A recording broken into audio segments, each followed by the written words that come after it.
যোৱা যিসকল শ্ৰমিক দিল্লী হাৰিয়ানা ইত্যাদি অঞ্চলসমূহত বিভিন্ন উদ্যোগ আৰু অন্যান্য অসংগঠিত সেক্টৰত কাম কৰে বা তেওঁলোকক শেহতীয়াকৈ কিছুদিনৰ পৰা বিভিন্ন থানাই বা পুলিচ বিভাগে উঠাই নি কাগজ পত্ৰ চেকিঙৰ নামত তেওঁলোকৰ নাগৰিকত্বৰ পৰীক্ষাৰ নামত তাতে দেখা গৈছে যে বিভিন্ন হাৰাশাস্তিৰ সন্মুখীন হৈছে।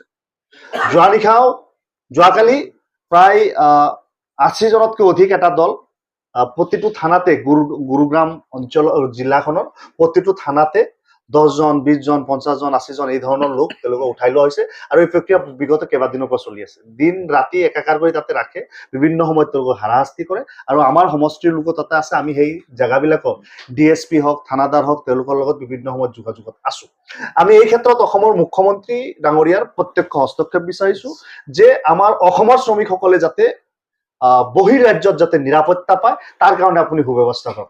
আৰু আজি আমি সংবাদ মেলৰ জৰিয়তে বংগৰ মুখ্যমন্ত্ৰী মমতা বেনাৰ্জী ডাঙৰীয়ানীকো আমি আহ্বান জনাইছো, কাৰণ যিহেতু তাতে বংগভাষী বাংলাভাষী আৰু পশ্চিমবংগৰ লোকসকলকো সমান্তৰালভাৱে হাৰাশাস্তি কৰি থকা হৈছে, বিশেষভাৱে বাংলাদেশীৰ নাম কৈ তাতে হাৰাশাস্তি কৰি থকা হৈছে।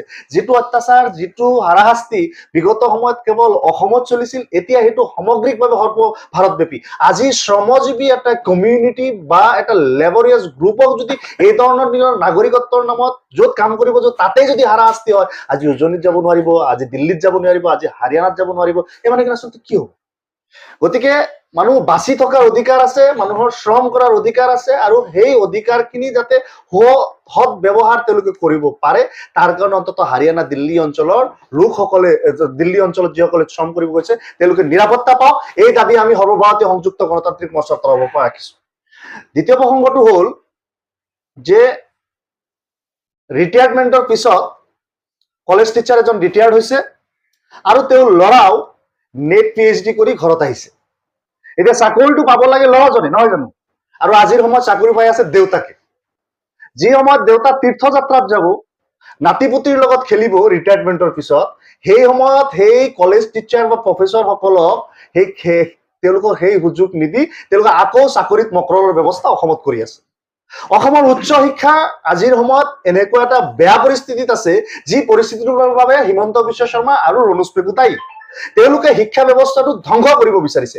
অসমৰ মানুহে গুণ জ্ঞানত আগুৱাই নাযাওক, অসমৰ পৰা তেওঁলোকে জ্ঞান আহৰণ নকৰক, অসমৰ অনুষ্ঠানৰ পৰা সেইখিনি ভাল নহওক, সেই চেষ্টা তেওঁলোকে অহৰহ কৰে। নহলে অসমৰ শিক্ষানুষ্ঠানসমূহ ভাল কৰাৰ তেওঁলোকে চেষ্টা থাকিলেহেঁতেন, গুণগত মানদণ্ডৰ ক্ষেত্ৰত তেওঁলোকে উন্নত কৰিলেহেঁতেন। আজি কি কৰিছে, যি সময়ত নিবনুৱা নেট স্লেট থকা উচ্চ শিক্ষিত যুৱক যুৱতীয়ে কলেজসমূহত চাকৰি পাব লাগিছিল, সেই সময়ত তেওঁলোকে চৰকাৰী OAM-ৰ জৰিয়তে কলেজ শিক্ষকত বা মডেল কলেজসমূহত 50% অৱসৰী শিক্ষকৰ কাৰণে তেওঁলোকে পোষ্টবিলাক তেওঁলোকক এৰি দিয়া হৈছে বা মকৰলৰ ব্যৱস্থা কৰি থকা হৈছে। আজি কিছুদিনৰ বা 2-4 দিনৰ পৰা দেখিছো যে এই ক্ষেত্ৰত আপোনাৰ এডভাৰটাইজ জাৰি কৰা হৈছে বিভিন্ন মডেল কলেজসমূহত। আজি কি কাৰণত যে নতুন টিচাৰসকলে কি তেওঁলোক প্ৰমিচিং টিচাৰ নহব নেকি? যদি প্ৰমিচিং নহয় তেনেহ'লে নতুন টিচাৰ গোটেই অসমতে আপোনালোকে ৰিক্ৰুটমেণ্ট বন্ধ কৰিব নেকি? অহা দিনত আজি আপুনি টেষ্ট কৰি আছে হেৰিত মডেল কলেজত, কাইলৈ প্ৰভিন্সিয়েলাইজড কলেজত এই টেষ্টটো ল'ব, পৰহিলৈ আপোনালোকে এই টেষ্টটো পলিটেকনিক আৰু ইঞ্জিনিয়াৰিঙত আৰম্ভ কৰিব।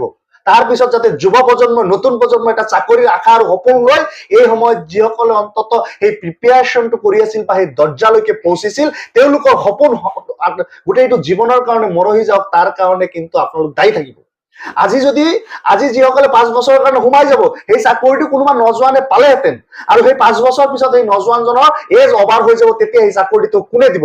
আৰু 5 বছৰ পিছত যিটো একাডেমিক ক্ৰেডিটৰ যিটো ভেলু হ'ব, আজিৰ দিনত যিজনে 85% পাই চাকৰিটো পাব, তেওঁ 5 বছৰ পিছত 95% পাব লাগিব সেইটো চাকৰি পাবলৈ হলে। তেনেহলে এই 5 বছৰত যিমানখিনি বেকাৰত্বৰ সৃষ্টি হ'ব, মাষ্টাৰ ডিগ্ৰী কৰা, নেট কৰা, স্লেট কৰা, PhD কৰা মানুহখিনি যি ধৰণৰ অসুবিধাৰ সন্মুখীন হ'ব, আৰু এটা ক্ৰিমি লেয়াৰক ধ্বংস কৰাৰ যি ষড়যন্ত্ৰ হিমন্ত বিশ্ব শৰ্মা আৰু ৰণোজ পেগুৱে শীতল মস্তিষ্কৰে ওলাইছে, এয়া অসমৰ কাৰণে এক ভয়াৱহ বতৰা। এটা ক্ৰিমি লেয়াৰ সম্পূৰ্ণৰূপে ধ্বংস হ'ব। শত সহস্ৰ উচ্চ শিক্ষিত যুৱক যিসকল হাইলি কোৱালিফাইড আৰু মেৰিটৰিয়াছ, তেওঁলোকক ধ্বংস কৰাৰ এইটো ষড়যন্ত্ৰ। এই ষড়যন্ত্ৰ বন্ধ হ'ব লাগে। অসমৰ সৰ্বস্তৰৰ যুৱ প্ৰজন্মই এইটোৰ ক্ষেত্ৰত প্ৰতিবাদ কৰিব লাগে। আমি AIUDF দল ইয়াৰ প্ৰতিবাদ কৰিছো, আৰু সেই OAM-খন বাতিল কৰিব লাগে। সকলো ৰিক্ৰুটমেণ্ট ফ্ৰেছ হ'ব লাগে, নতুন ল'ৰা ছোৱালীয়ে চান্স পাব লাগে, আমাৰ আহ্বান। আৰু এতিয়া আপোনালোকে তালৈ